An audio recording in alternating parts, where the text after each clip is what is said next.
more funding and resources for mental health care. Free and easy access to therapy, medication, and when necessary, hospitalization.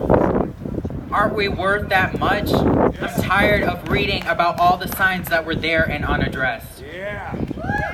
Number 3, universal background checks at a federal level.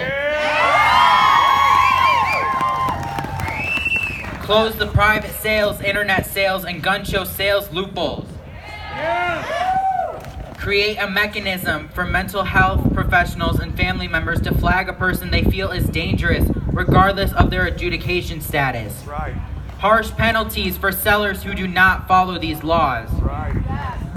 Require periodic updated background checks.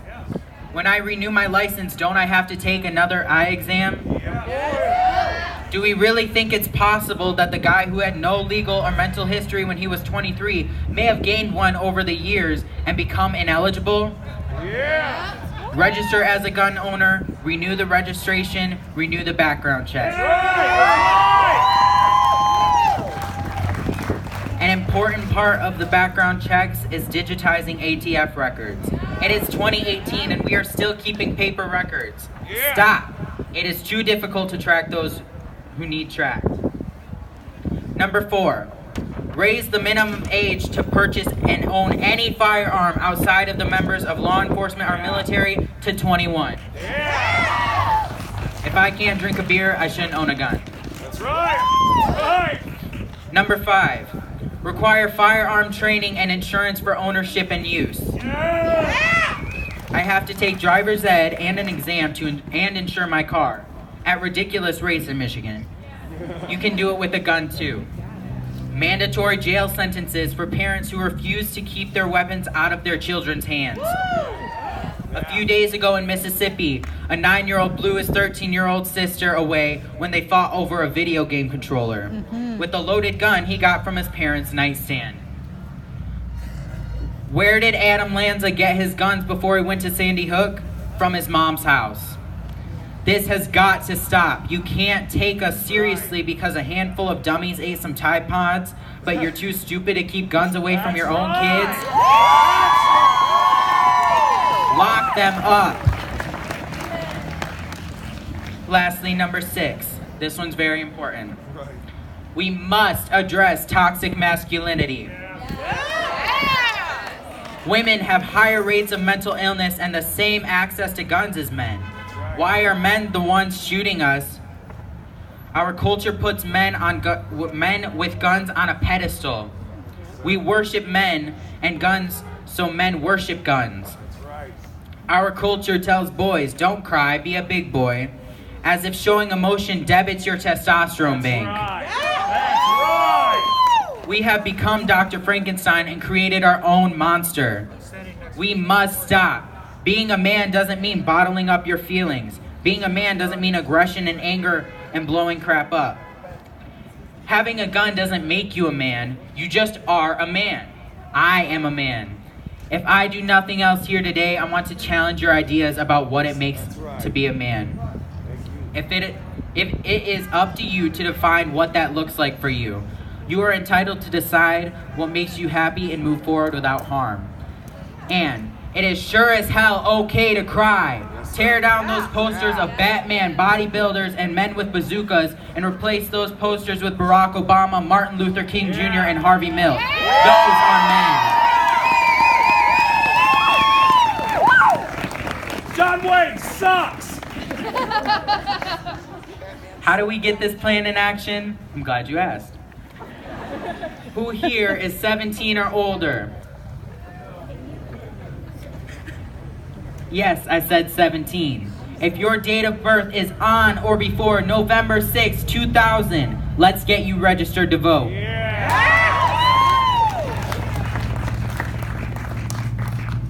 We have people walking around here with clipboards that are willing to sign you up. But again, if you would like to do it electronically, take out your phone and text FIGHT FIGHT to the number 788-683.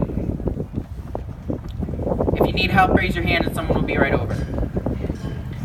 there are now more of us 18 and overs than there are baby boomers.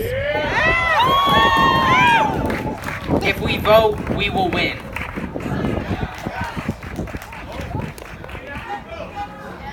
Now that you're ready to vote, who do you vote for? I'm glad you asked that too. This November, we will elect a congressman, a governor, a U.S. senator, a state senator, and an attorney general, and a state representative. That's a lot more movers and shakers. Our congressman, Tim Walberg, is a proud member of the NRA and possesses a lifetime A+ NRA voting record rating.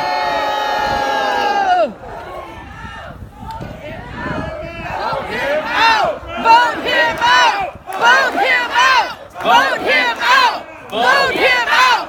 Vote him out! A recent New York Times article has his total NRA contributions at nearly $100,000. Mr. Walberg is flawed in a lot of areas, but I'll stick to this for now. Mr. Walberg is up for re-election this year. He wants to take money from the NRA and refuses to take action to protect us so we can go to school. Our state representative, Brana Kali, is pro-Second Amendment, rated 83% by the NRA, and voted to allow people to carry guns without permits. Our state senator, Dale Zorn, voted to allow 18-year-olds to get concealed weapon permits and is rated 93% by the NRA. Currently, Zorn is unopposed and one candidate has come out to challenge Kali.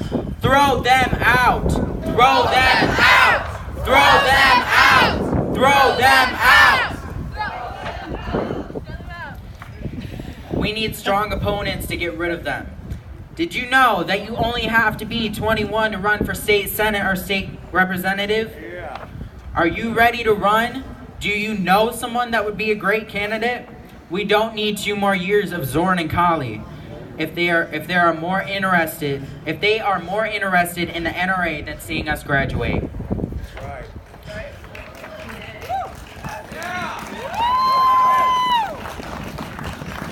There are some members here from the Lenawee County Democratic Party. Please raise your hands.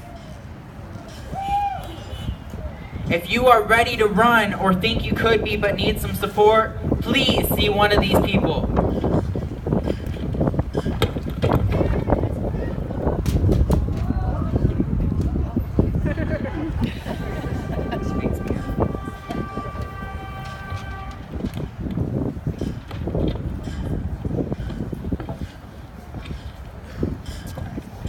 Here today is a candidate for Congress in Michigan's 7th District, Steve Friday. Let's hear his position on gun control. Yeah. Yeah.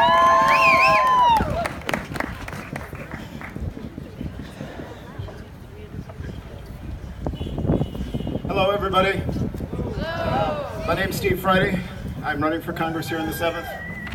I'm going to share a little story with you because I think that it's important, all right? It's not political, and I really don't want to make a political speech, okay? My family was directly affected by a gun crime, okay? And it's been decades, and we're still suffering with it. And they asked me not to talk about it publicly because we don't want the scabs pulled off the wounds and that kind of thing. But I want you to know, a single bullet hitting a single person can so dramatically change the trajectory of an entire family's life.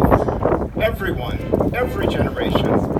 I don't know that it'll ever change. I know that my daughter, who was not alive at the time, is affected by the fallout from that incident or whatever. So this gun control issue hits me very close to home. And it's something that I feel very passionately about. And it's one of the reasons why you may know that I have a mission statement called Human First. Because I really believe a lot of you here have stories that are like the story that I have very deep inside me that I can't speak of. And I know that those stories are what make us who we are, human beings. And we see some people around here with flags and they're supporting the NRA and everything, and they refuse to talk right now There's a gentleman out there that I gave my business card to, and I will be speaking to him because I think it's important that we depoliticize gun control and that we work together to build bridges, to make our homes safer. If over half of the people die from guns, like my family experienced, from people who are related or friends to the people who owned the guns, okay, we need to do something, all right? We know we need to do something, okay? Now I just want to say this. That incident and the humanity that it's caused me to feel deep down inside is something that gave me resiliency.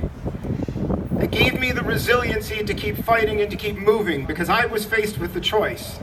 I was faced with the choice to fall into that despair and that depression that I saw take my mom from me and my family had to go through. And I knew that I needed to be resilient and I needed to be an idealist because my dreams were at stake. And I was either to give up those dreams or I was to hold on to that thing. And I could not be more proud of these children today. And let me tell you why. And I hope this rings true and I hope they never ever let go of this. That idealism that you have that made you realize that you needed to take action is a dream that was driven from many of the people that are here today. The apathy, the despair, the hopelessness, the learned helplessness that these adults that are around you have experienced because of a system that works against us and crushes our will and tells us that we are powerless against these things that bring us down is what your idealism is now going to change. Now you're going to face criticism, and you're going to have some adults whispering behind you and saying, you're out of your mind, you can't change that, you can't do that, that's not going to work, that's not going to work or whatever. But I promise you, we are all inspired by your idealism and your dream to affect change in this situation. And I truly believe that you can, because there's one thing that you have I didn't have. That is a community of people that are idealists and dreamers that are resilient and are willing to fight. Do not ever let your community fall apart. Always stay connected to people. Always stay connected to like-minded people that share your dream and hold on to that idealism. That idealism is what we're calling on to change this country and to change politics. We need to use that idealism and that realism to change everything about our political system. Because you would think a beautiful town like Adrian, with I can't tell you how many beautiful people I've met in this town.